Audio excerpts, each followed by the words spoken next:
Muito bem, estamos ao vivo, glória ao nome de Jesus. Sou muito feliz de estar aqui, muito feliz de poder compartilhar com vocês uma palavra nesta tarde. E nós vamos estar estudando o livro de Jonas, o capítulo 1. Eu preparei um estudo bíblico, olha, algumas pessoas até adquiriram. Ele é uma bênção. E se você puder, também esteja adquirindo, porque eu tenho certeza que vai ser bênção na sua vida também. E é o capítulo 1 apenas de Jonas que nós estaremos abordando hoje. E eu quero convidar você que já chegou aqui e todos vocês que vão assistir depois a estarem nesse momento orando comigo, para que o Senhor ele faça cair toda escama dos nossos olhos, para que Ele venha iluminar o nosso coração com a palavra dEle. Amém? Senhor, meu Deus, meu Pai, eu quero te apresentar Jesus Cristo nesse momento, esse estudo bíblico, Senhor, tudo que foi preparado, tudo que foi projetado, tudo que saiu do teu coração para o meu, Senhor. E eu te clamo e eu te peço, Senhor, que o Senhor possa agir. Eu te clamo, Senhor, que o Senhor possa ser livre, que o Senhor possa ser o grande libertador também nesta tarde, que o Senhor possa libertar pessoas que estão aprisionadas, pessoas que estão estacionadas, Pai, pessoas que desistiram, pessoas que abandonaram, Senhor Jesus Cristo, os seus lugares, as suas posições. E eu te clamo, Senhor, que o Senhor possa fazer como fez com Jonas. Que o Senhor possa encontrar aqueles que estão se escondendo, aqueles que estão seguindo na direção oposta ao que o Senhor tem designado para a vida deles. Aqueles que têm se misturado para poder ali se ocultar de Ti. Aqueles que têm andado, Senhor, para caminhos longínquos, caminhos que acham que estão distantes de Ti. E eu te clamo, Deus, que essa palavra sirva nesse momento como uma flecha poderosa, uma flecha preparada, uma flecha lapidada, e que ela encontre, Senhor, alvo, que encontre corações, que repouse sobre corações e transforme vidas. Em nome de Jesus eu te clamo. Tu sabes, Senhor, das minhas limitações, das minhas falhas, dos meus tropeços e de tudo em mim, Senhor, que o Senhor ainda precisa lapidar, mudar, lavar. E eu te clamo, Senhor, apesar de mim, Senhor, fala. Apesar de mim, Senhor, age. Apesar de mim, Senhor, brilha. Em nome de Jesus é o que eu te clamo nesta tarde. E desde já te agradeço, porque é promessa tua que tu estarás conosco todos os dias da nossa vida. Em nome de Jesus. Amém. E esse, ai meu Deus, esse é o nosso estudo bíblico de hoje. Vamos estar estudando aí o capítulo 1 de Jonas. Eu peço que, por favor, pegue a sua Bíblia, por favor, abra a sua Bíblia em Jonas capítulo 1. Não quero ninguém sem Bíblia. Acompanhe neste momento a palavra do Senhor em Jonas. Jonas, ele é um profeta muito utilizado aí para estar ensinando a palavra de Deus às crianças. E muitas vezes até nós como pais falamos de Jonas apenas como uma fábula, apenas como uma lição moral. Ah, filho, se você não obedecer, vai acontecer algo terrível. E apenas nessa questão de desobediência, apenas nessa questão de um castigo, não é? Mas não se trata apenas disso. Se você ler Jonas, você vai perceber que esse livro ele revela não somente um castigo, não somente uma lição de moral, mas também revela misericórdia, revela graça. Revela um Deus que não desiste, um Deus que é a própria resistência, o Deus que não te lança fora. É isso daqui que você vê quando você lê Jonas.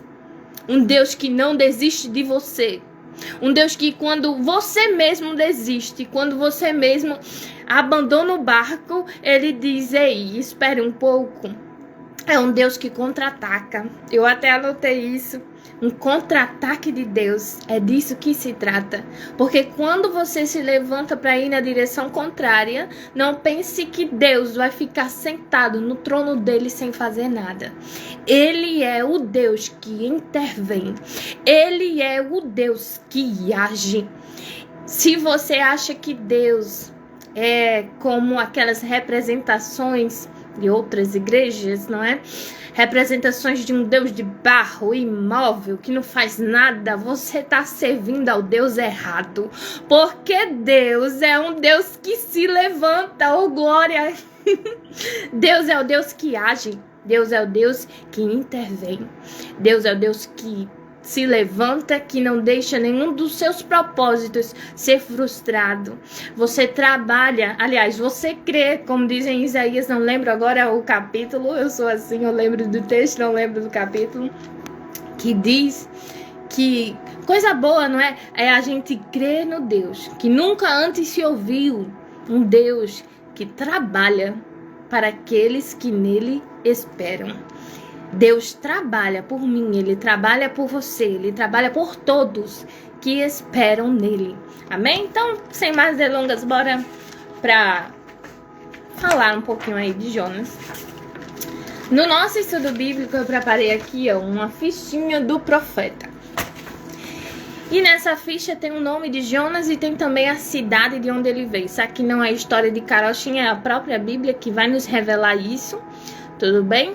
Em 2 Reis 14, 25. Vamos lá. Nossa, Ruth, 2 Reis, sim. Segundo livro de Reis aí. Vá pra lá agora. Mas deixe Jonas marcado, viu? 2 Reis, capítulo 14, versículo 25. Eita, eu bati no celular, deu uma leve mudada aqui. 14, 25. Que diz o seguinte: restabeleceu os limites, desde a entrada de Ramata até o mar de Arabá, segundo a palavra do Senhor Deus de Israel, anunciada por seu servo Jonas, filho de Amitai, o profeta, que era de Gate-Efer. Então aqui nós temos um detalhe. Esse é o mesmo Jonas. Por que é o mesmo Jonas, Ruth? Porque quando você vai para Jonas 1, versículo 1, diz que ele era Jonas, filho de Amitai. Aqui em 2 Reis 14, 25 também diz que ele era filho de Amitai. E ele já vinha profetizado. E ele vinha, diz aí, que ele era de Gate-Efer, que ficava, eu anotei aqui, na Galileia, próximo de Nazaré. Veja só, Galileia dos gentios. Ficava na Galileia, ali. E o nome em hebraico, Gate-Efer, significa prensa de vinho da escavação. E eu, que não perco nenhum detalhe, já quero abordar com você isso aqui. Prensa de vinho. O que é uma prensa de vinho, Rutinha? Prensa de vinho, um lugar de ser espremido, não é? Um lugar onde a uva, ela deixa de ser apenas uva e se torna ali uma bebida para ser dada ali para várias pessoas ou para uma, enfim, vai servir.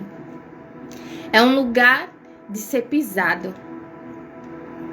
E Jonas, ele vai experimentar isso na vida dele, porque ele não vai mais cumprir os seus próprios objetivos, os seus próprios gostos.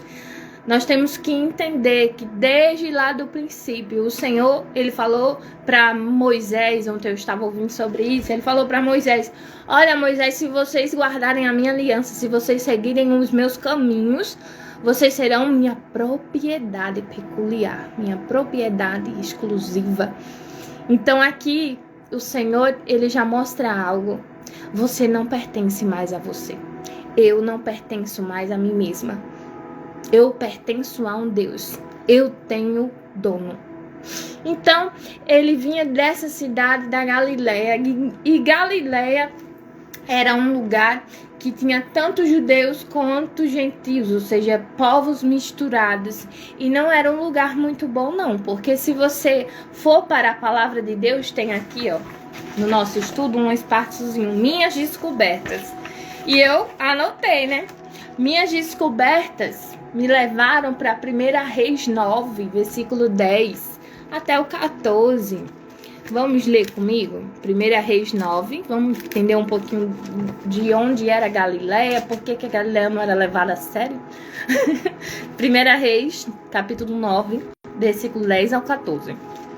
Que diz o seguinte: ao fim de 20 anos, Salomão havia terminado as duas casas, a casa do Senhor e o palácio real.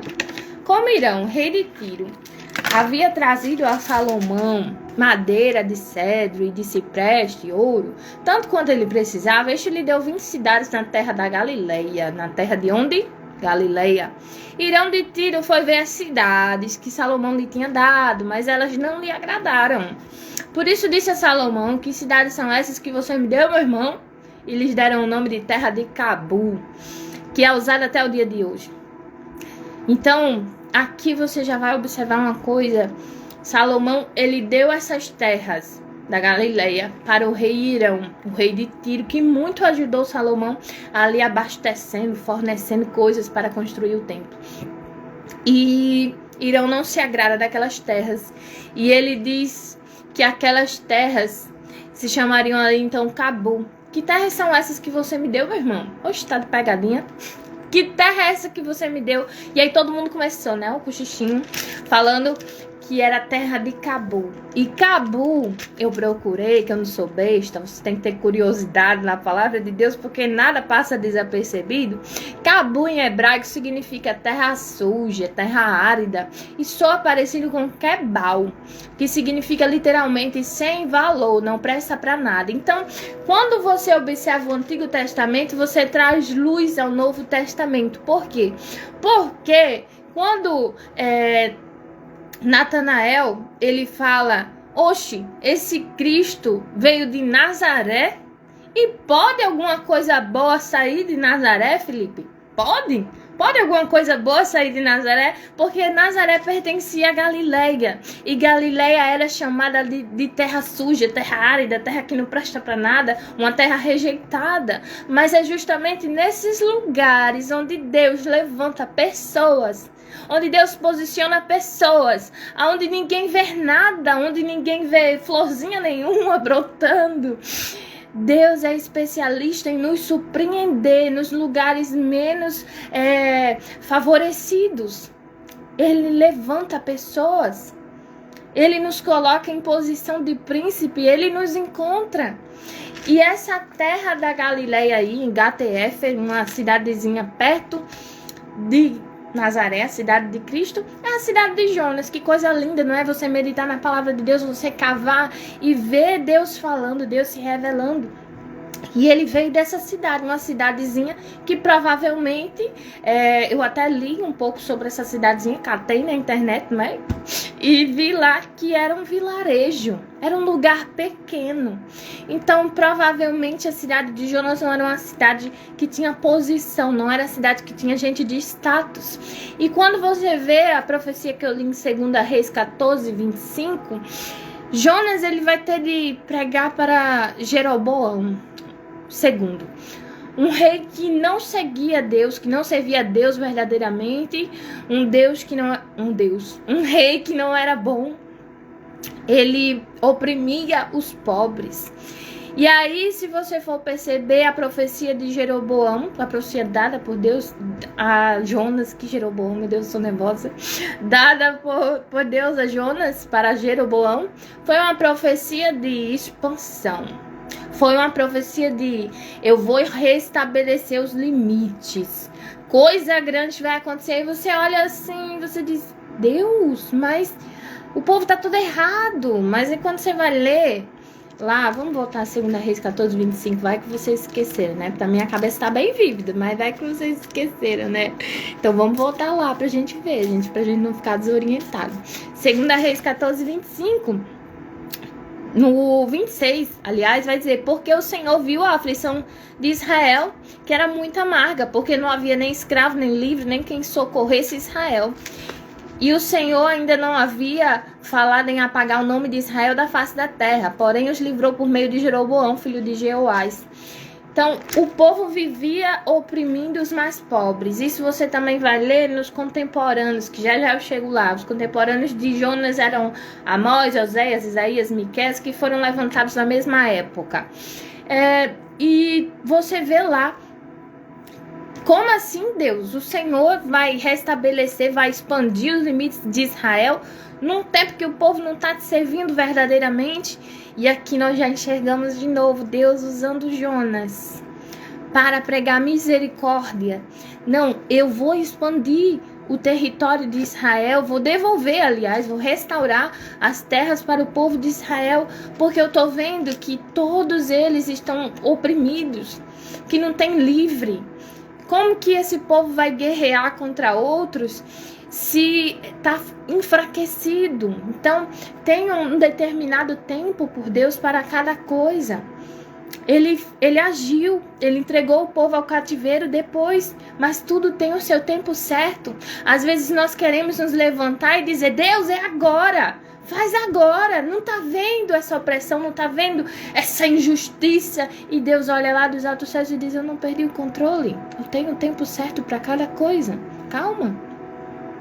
Então nós vemos também que os contemporâneos, como eu disse, de Jonas, pessoas que foram levantadas ali na mesma época, que se encontraram, não no sentido físico talvez, não se encontraram fisicamente, mas em cada ponta, em cada lugar, em cada cidade, na mesma época havia pessoas levantadas e posicionadas por Deus. Não era apenas Jonas, cada uma com sua missão, cada uma servindo em um lugar. E essas pessoas eram Amós, o profeta Oséias, muito conhecido, não é? A gente gosta muito de ler Oséias, lindo demais, mas duro demais também a palavra dura que está lá.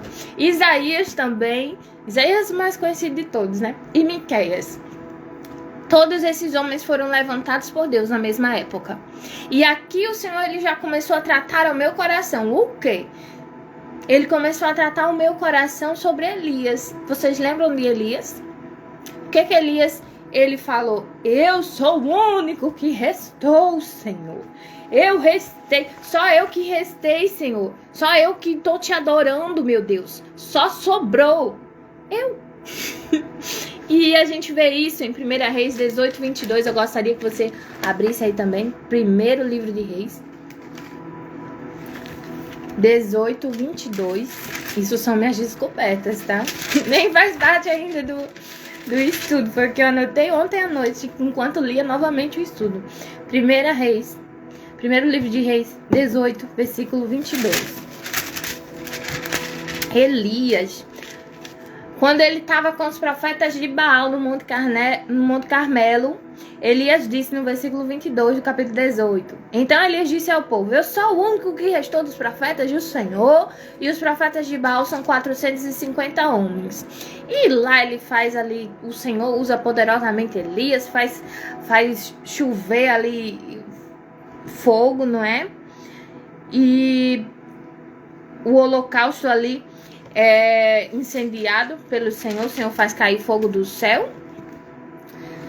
Só que depois Elias ele fica triste, todo mundo sabe, Elias fica abatido, Elias se esconde, e aí o Senhor vai atrás dele, não é? Naquele monte.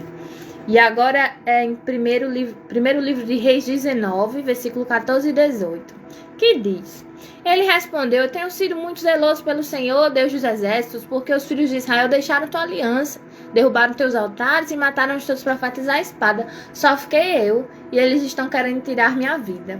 E aí o versículo 18, olha só o brado de Deus, isso aqui foi um brado forte, isso aqui é o Senhor dizendo a Elias, também conservei em Israel 7.000, todos os joelhos que não se dobraram a Baal e toda a boca que não beijou. O que você quer dizer com isso, Ruth? O que você quer dizer juntando essas coisas de contemporâneos, de gente levantada na mesma época?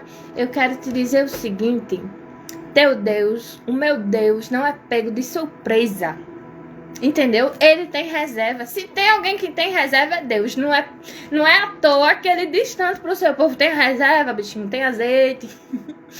Tem a lamparina acesa, busca reserva. Porque ele é o Deus da reserva. Deus não é pego de surpresa. Então ele sempre levanta pessoas ali na mesma época, trabalhando em diferentes lugares. Porque ele é assim. Ele tá aqui e tá acolá também. E Deus, ele fez a mesma coisa ali com Elias.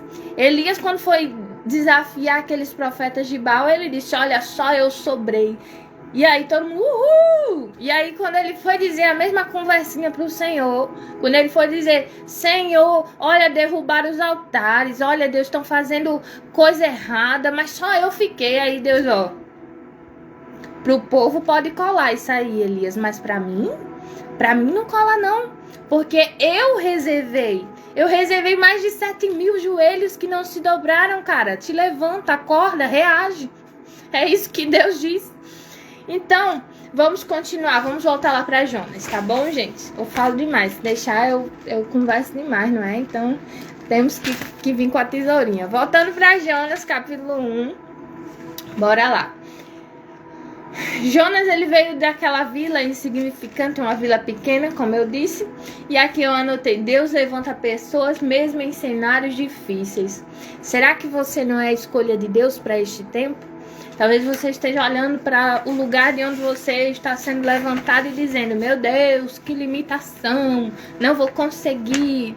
Mas saiba que Deus, ele trabalha com o que é impossível aos olhos dos homens. E a profecia de Jonas em 2 Reis 14:25, como eu disse para vocês, de expansão, era uma profecia muito abençoada. Quem não quer pregar sobre prosperidade, não é?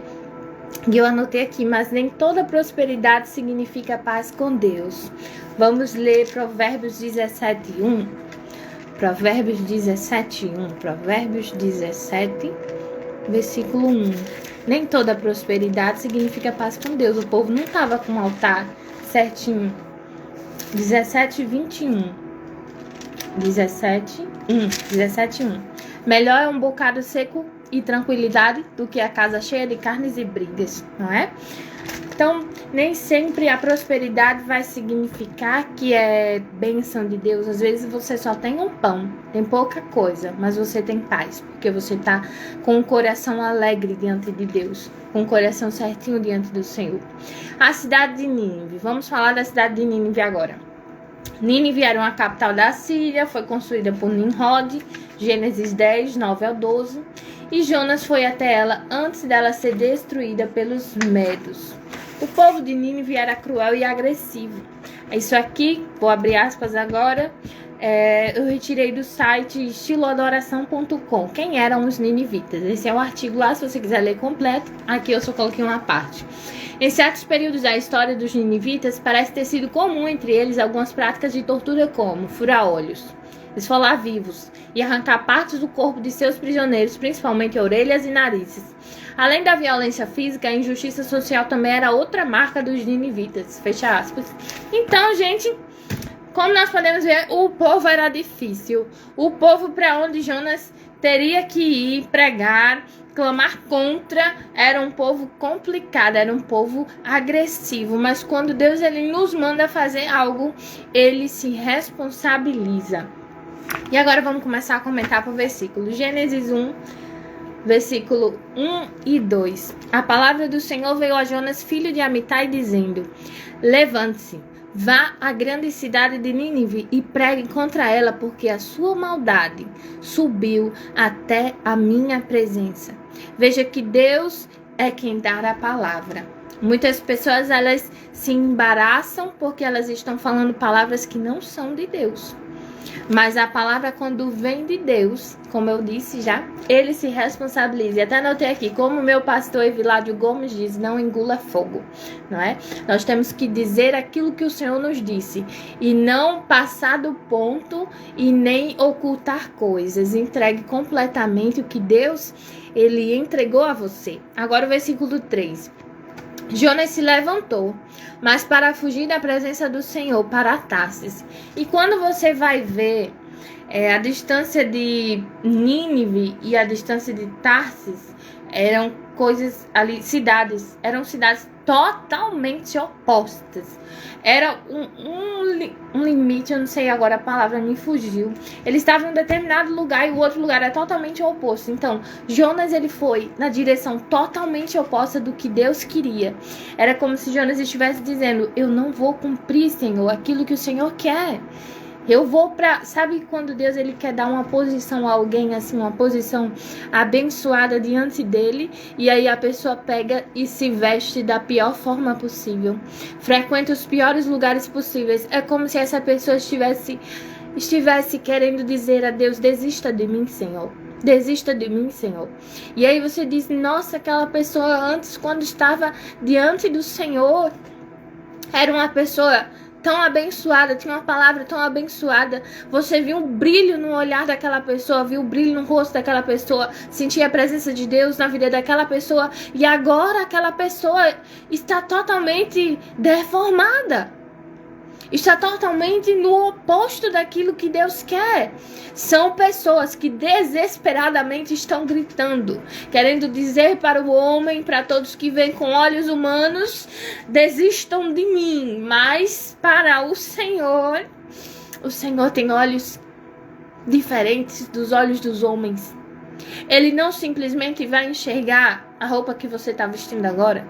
Ele não somente vai enxergar os lugares que você está frequentando agora, mas ele vai enxergar o teu coração. E ele vai ver se no teu coração você está dizendo: Deus, desista de mim, ou está fazendo, meu Deus, isso veio agora, ou está fazendo como Sansão, dentro de si, dizendo: Deus, mais uma vez, Senhor, usa-me apenas mais esta vez. Ele sabe do teu coração. Não adianta se disfarçar, não adianta frequentar lugares opostos, não adianta vestir a carapuça de gente oposta. Se no teu coração você está como Sansão, Deus vai te encontrar. Deus vai te encontrar. Não tem como se esconder dele. E então Jonas ele pega e vai para a direção totalmente oposta, paga a passagem do navio e desce ali a Jope, paga a passagem do navio, embarca no navio para ir com eles para Tarsis, para longe da presença do Senhor. Então ele não estava indo sozinho. Você percebe que ele tentou ali entrar junto com outras pessoas e se esconder ali naquele volume de pessoas para que Deus não o encontrasse. E o que eu acho interessante, o Senhor me deu isso depois, foi que Deus disse para ele: levante-se e vá à grande cidade de Nínive. E o que ele faz? Ele desce e vai no sentido oposto. E aí o Senhor colocou no meu coração isso, dias depois que eu escrevi o estudo. Ruth, tem pessoas que eu estou chamando para algo grande. Estou chamando para uma cidade grande, mas eles preferem descer e dizer: eu vou ficar por aqui. Não, esse lugar não é para mim não, Deus. Eu vou ficar por aqui, eu vou descer e eu vou ficar por aqui. Eu não vou para essa grande cidade não. Eu não pertenço a esse lugar não. Então não fique temeroso. Se Deus está chamando para uma grande cidade como Nínive, vá, pregue, clame. Deus se responsabilizará. Versículo 4. Deixa eu ver aqui se eu anotei mais alguma coisa, né, gente? Que vocês têm aí o estudo em mãos. Vai que vocês estão se perguntando onde é que ela tá, porque muita coisa o Senhor foi me dando aqui agora. Jonas se dispôs, mas para fugir. Você percebe isso? A mesma energia que gastaríamos para obedecer é desperdiçada quando escolhemos desobedecer. A mesma energia que gasto reclamando poderia gastar obedecendo. A mesma energia que gasto duvidando poderia gastar crendo. A mesma energia que gasto discutindo poderia gastar perdoando. Enfim, mude a rota. Antes da tempestade sobrevir à tua casa, ao teu casamento, ao teu trabalho, mude. Quantas vezes nós podemos nos levantar e agir de uma forma sensata, mas se escolhemos a forma imprudente, eu digo isso até pra mim, a gente prega pra gente mesmo, né? Porque quantas vezes eu poderia me calar, mas eu prefiro falar. Quantas vezes eu poderia perdoar, mas eu prefiro colher a amargura e deixar ela criar raízes dentro do meu coração. Então aprenda nesta tarde com esse estudo bíblico sobre Jonas. Se disponha, mas se disponha para fazer a coisa certa, porque senão você só vai se cansar e no final ainda vai cumprir o que Deus quer, porque os planos dele não podem ser frustrados.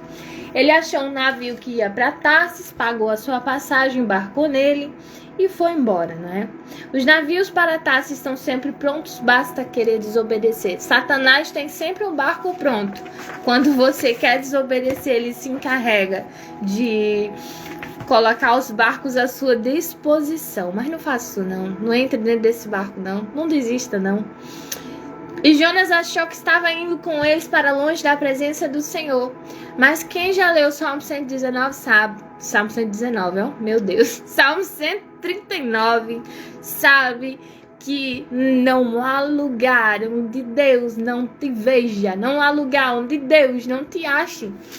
A Bíblia vai nos dizer, bora lá em Salmo 139, como eu digo, às vezes as coisas estão muito vívidas na nossa cabeça, mas pode haver alguém nessa tarde aí que nunca viu o Salmo 139 e precisa ouvir um pouquinho sobre esse Deus que nos encontra. Salmo 139 diz: Senhor, tu me sondas e me conheces, sabes quando me sento, quando me levanto. De longe conhece os meus pensamentos, observa o meu andar, o meu deitar e conhece todos os meus caminhos. A palavra ainda nem me chegou à língua e tu, Senhor, já conhece toda. Tu me cercas, olha isso, gente.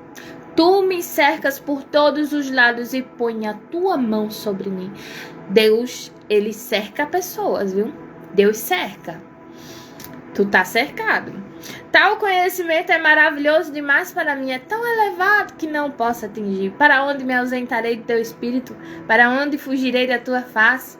Se suba aos céus, lá estás. Se faço a minha cama no mais profundo abismo, lá estás também. Isso aí a gente pode ver em Jonas 2, mas isso é conversa para outra hora. Se tomo as asas da alvorada, me detenho nos confins dos mares. Ainda ali a tua mão me guiará e a tua mão direita me susterá. Salmo 139 também vai dizer que o Senhor, no versículo 26, os teus olhos viram a minha substância ainda informe, e no teu livro foram escritos todos os dias da minha vida, cada um deles escrito e determinado, quando nenhum deles ainda existia. Você serve ao Deus que te conhece. Você serve ao Deus que, como diz, eu acredito que é Salmo 147, né? Que diz que Deus chama as estrelas pelo nome. Se ele chama as estrelas pelo nome, meu querido, minha querida, quem dirá você? Deus sabe exatamente quem é você. Deus sabe exatamente o seu nome, Deus sabe exatamente as suas dores. Ele está em todos os lugares e você não pode se ocultar dele. Ele te vê, ele te enxerga. E o que eu coloquei aqui mais? Seja um lugar santo ou um lugar profano, Deus não precisa de autorização minha ou sua para nos encontrar. Ele acha as prostitutas que choram e desejam mudar de vida. Ele acha o bêbado na calçada que mais uma vez está prometendo que acabará com o vício. Deus não precisa da minha autorização. Eu olho para os lugares, mas ele enxerga o coração. Como eu já disse para vocês hoje, ainda há pouco eu estava falando sobre isso. Não adianta se cobrir de um jeito, frequentar tal lugar, se dentro do seu coração você está clamando. Se dentro do seu coração você está arrependido, uma hora Deus vai te achar e ele vai te fazer reagir. Ele vai te fazer reagir. Que o Senhor lançou sobre o mar uma forte tempestade. Vou voltar lá para Jonas, gente. Eu saio de lá direto, vocês já perceberam, né? Mas eu volto para lá. Jonas 1, versículo 4. Mas o Senhor lançou sobre o mar um forte vento e levantou-se uma tempestade tão violenta que parecia que o navio estava a ponto de se despedaçar. Escutem e anotem isso se for possível. Quando você foge do plano de Deus e cria o teu próprio plano, pode ter certeza que Deus mesmo se encarregará de despedaçar esse plano. Porque o navio que Jonas pegou já estava a ponto de despedaçar, de se quebrar, de se fazer em caquinhos, pedacinhos e mais pedacinhos. Então os marinheiros ficaram com medo e clamavam cada um ao seu Deus. Lançaram numa carga que estava no navio para que ele ficasse mais leve. Jonas, porém, havia descido ao porão do navio e ali havia se deitado e dormia profundamente. Jonas não reagia.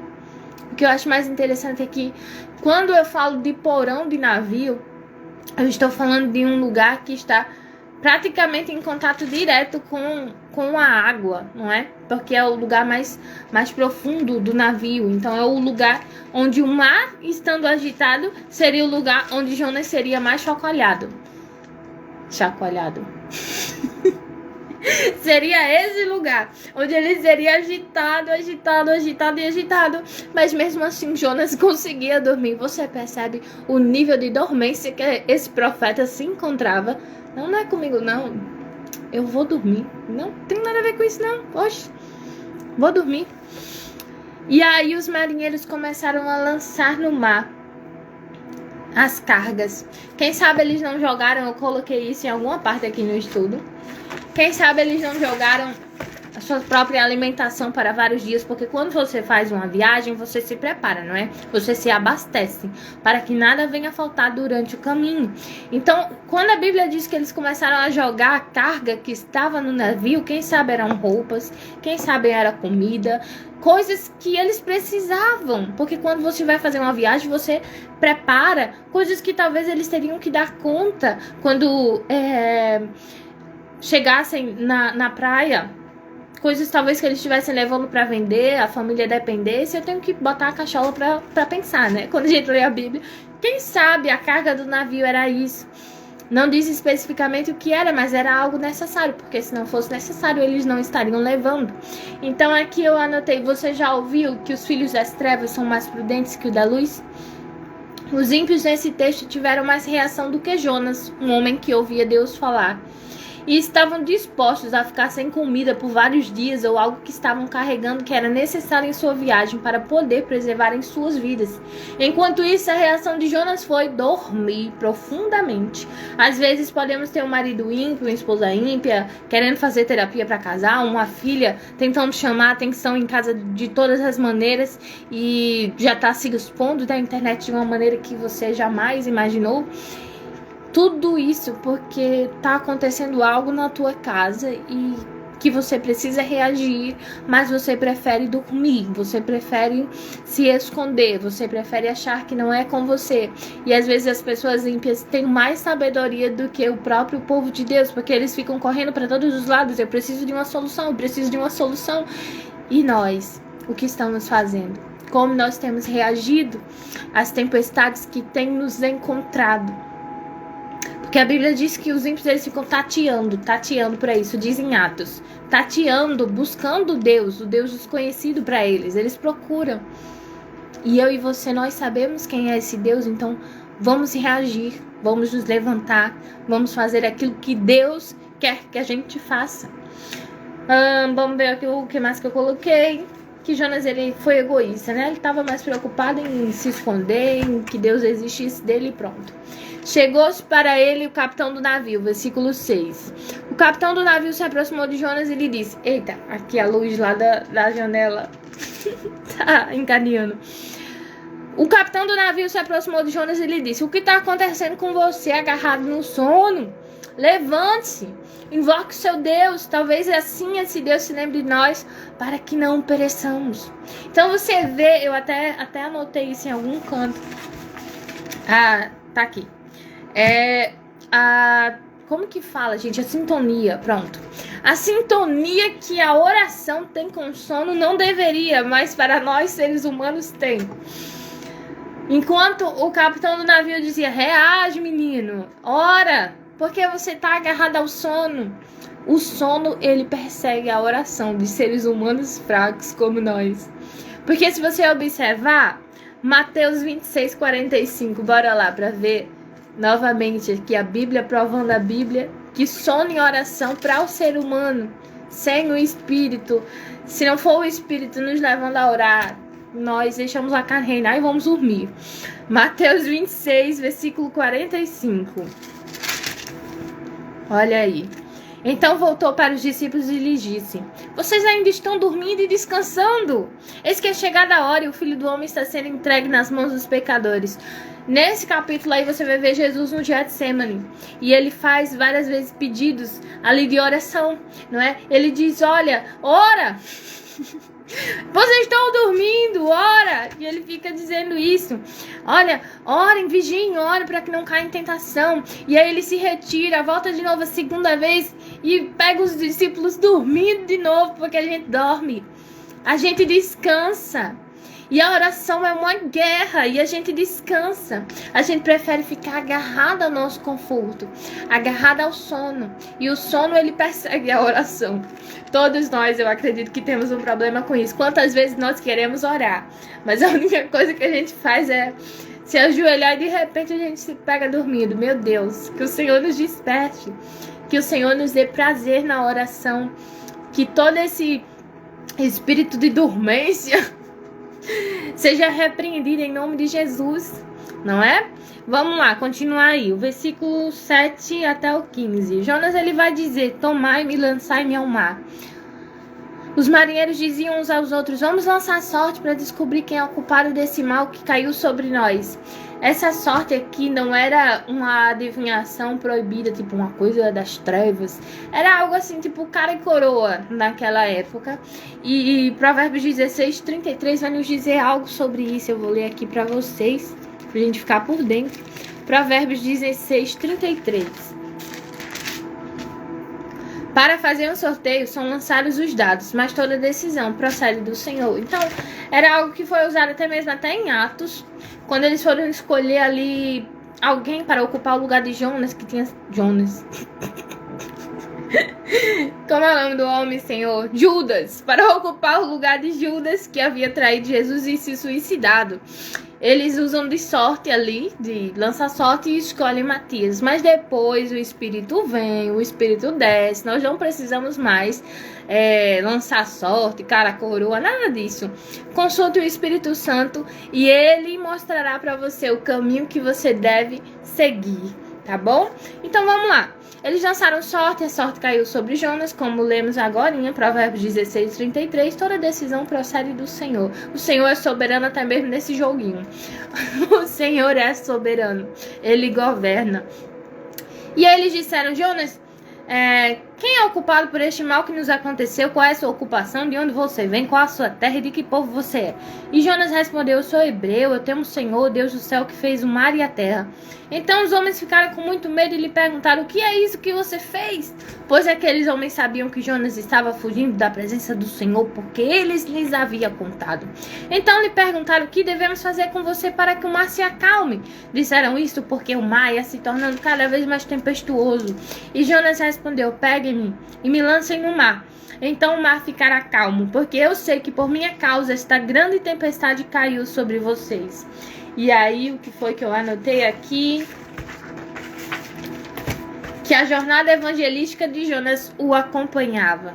Porque as pessoas já estavam começando a fazer indagações, perguntas e tudo mais ali. E aí descobriram que ele estava fugindo de Deus, o Deus dos hebreus, o único Deus. E aí, nessa hora, o medo tomou conta daqueles homens.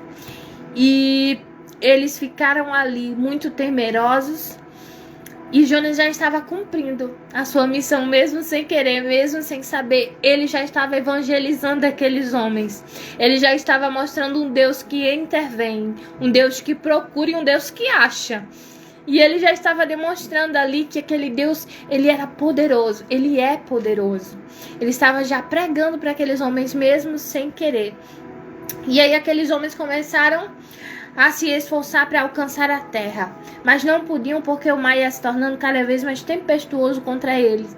Então clamaram ao Senhor e lhe disseram: Senhor, rogamos-te que não nos deixe perecer por causa da vida deste homem, e não faça cair sobre nós este sangue inocente, porque tu, Senhor, fizeste o que foi do teu agrado.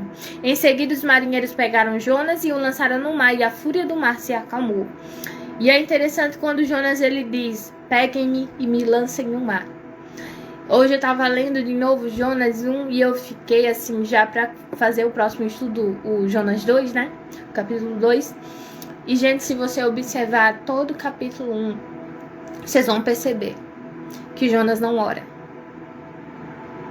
Jonas, ele não reage. Ele simplesmente aceita. Ele simplesmente diz: pega, me lança no mar. Acabou pra mim. Se eu tiver que morrer, eu vou morrer. Mas eu não vou pra esse lugar, não. Eu quero aceitar esse destino de ser jogado no mar e morrer. E acabou pra mim. Se você observar Jonas 1, depois leia todinho esse capítulo aqui, você vai ver. Você vê o capitão do navio dizendo... Aliás, você vê os marinheiros invocando cada um seu Deus. Você vê o capitão do navio chegando para Jonas e dizendo: invoca teu Deus, homem, reage. Mas você não vê Jonas orando. Você quer saber onde Jonas vai orar? Dentro do ventre do peixe. É lá onde Jonas vai orar. E aí... eles pegam Jonas, lançam no mar e eles também começam ali a oferecer sacrifícios ao Senhor e fazer voto. Então você já vê aí que Jonas já estava cumprindo a sua jornada, porque aqueles homens já estavam temendo a Deus. Não sei se eles confessaram, se eles começaram a adorar ao Senhor. Eu sei que eles tiveram uma prova viva e que Deus não terá aqueles homens por inocentes, no sentido de que se eles se desviaram, se eles não se converteram ao Senhor, provas eles tiveram de que Deus existe, não é? Então, eles começam a oferecer sacrifícios ao Senhor e votos. E o versículo 17, para a gente encerrar, vai dizer: o Senhor ordenou que um grande peixe engolisse Jonas, e Jonas esteve 3 dias e 3 noites no ventre do peixe. Como eu disse para vocês, no capítulo 1 de Jonas, ninguém vai ver Jonas orando. Jonas só vai orar no capítulo 2, que por acaso, não existe acaso, né, com Deus, que é denominada a oração de Jonas. O capítulo 2 tem um título, a oração de Jonas. Veja só, a oração dele deu um capítulo aqui do livro de Jonas, porque Deus, ele agitou, ele chacoalhou, ele levou Jonas para um ventre de um peixe. E eu até anotei aqui que até hoje, né, as pessoas que gostam de duvidar os Tomé da vida ficam dizendo: não, mas não existe nenhum peixe que um homem consiga ficar 3 dias vivo. Sim, pode não existir, mas a Bíblia diz, e a Bíblia diz em Lucas 1,37 que nada é impossível para Deus. Então, Deus fez surgir. Eu não sei que bicho foi, eu não sei se já existe ou se não tem a condição necessária para um peixe abrigar um homem, mas naquele momento teve de ter. Naquele momento eu não sei, mas ele criou. Não existe nada impossível para Deus. E o próprio Jesus Cristo, ele vai falar de Jonas em Mateus 12, versículo 38 e 39, quando ele diz que assim como Jonas ficou 3 dias no ventre do peixe, o Filho do Homem também ficaria. Falando ali sobre os 3 dias que ele passaria até ressuscitar, lembra? Ele vai usar Jonas, então Jonas existiu. Jonas, de fato, passou 3 dias e 3 noites dentro de um peixe. E no capítulo 2 a gente vê Jonas orando. Então, eu não sei o que Deus vai fazer na sua vida. Eu não sei que peixe ele vai usar. Como diz o pastor, meu pastor Evilárdio, essa semana ele estava falando sobre isso, muito sobre isso. Sobre Deus, ele usar, como é? O anzol. Essa foi a palavra. Deus tem anzol. Deus tem anzol. E eu digo mais, ele também tem peixe. Ele disse que Deus estaria ali lançando o anzol e trazendo de volta para a posição aqueles que tinham saído. E eu digo mais nessa tarde, Deus também tem peixe. Não se engane. Deus, ele age. Deus, ele faz. Eu não sei que meio ele vai usar para te trazer de volta para a posição. Mas ele vai levantar você. Ele vai te fazer reagir, porque ele não desiste. Como eu disse para vocês, Deus resiste. Deus é persistente, nenhum dos seus planos podem ser frustrados.